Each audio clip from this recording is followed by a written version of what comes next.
Hello everybody, you're very welcome to this episode of Programming and Algorithms. In this episode we're going to look at structured programming again, but this time in the context of Python.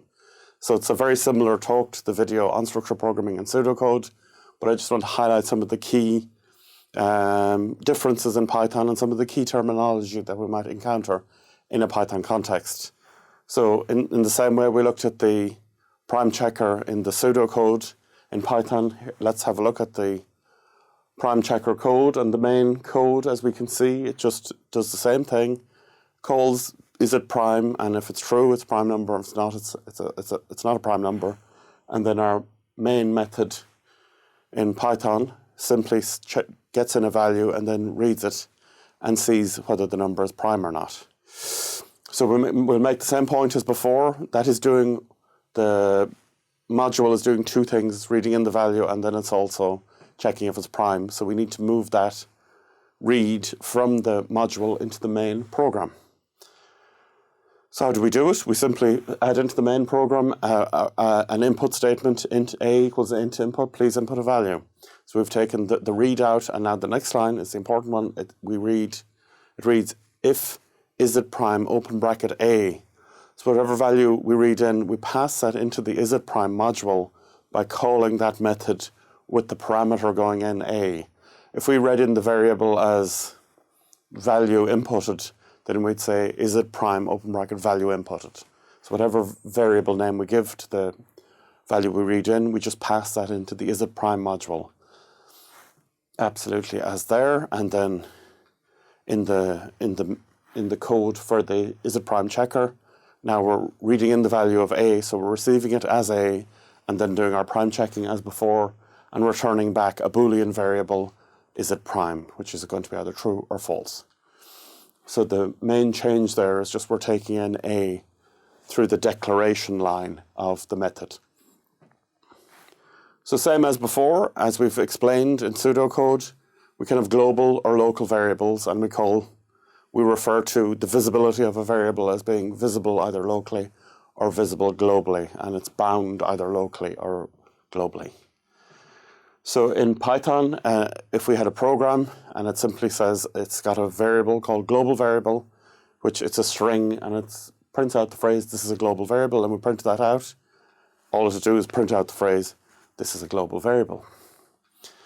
If we have a method called myMethod that prints out the value of global variable, and there is a global variable with that name, which again has the message this is a global variable, and then we call two things. We said first, call the method, and then print out global variable, we would end up with this is a global variable, this is a global variable, which makes perfect sense.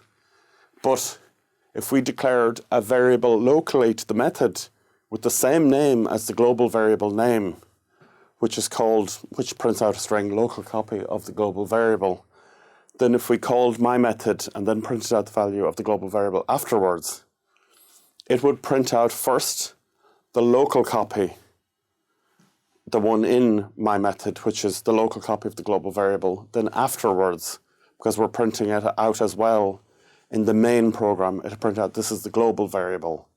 So then the same variable name has two different values depending on the context in which you're calling them. If you're printing it out within a method, then whatever value it has within that method, that's the value it'll have. Whereas if you're printing it out in the main, then whatever value it has in the main. This is probably terrible programming practice in a way, and it would be a better idea never to have the same name for two variables ever again, because it's just too confusing.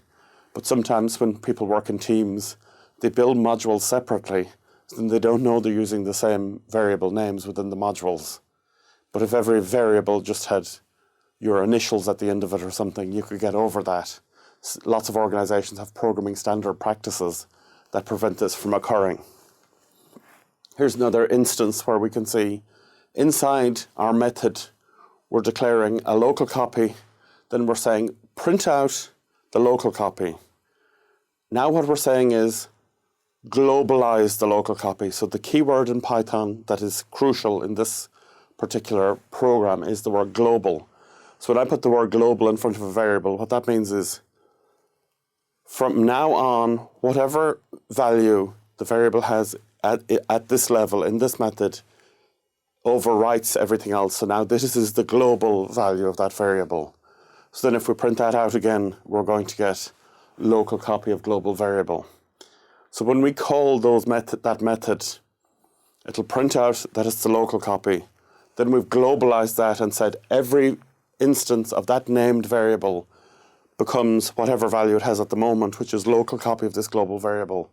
So that if we print it out again, it'll say local copy. And then if we print it out in the main program as well, it's still going to say local copy of the global variable, because the keyword in Python global means erase whatever value this variable has globally and replace it with the local copy's value of it. So that global variable, that global keyword is one to use very sparingly. Another just simple maths example is, if I said the global variable was equal to 4 and I printed out that value, it'll print out 4 clearly.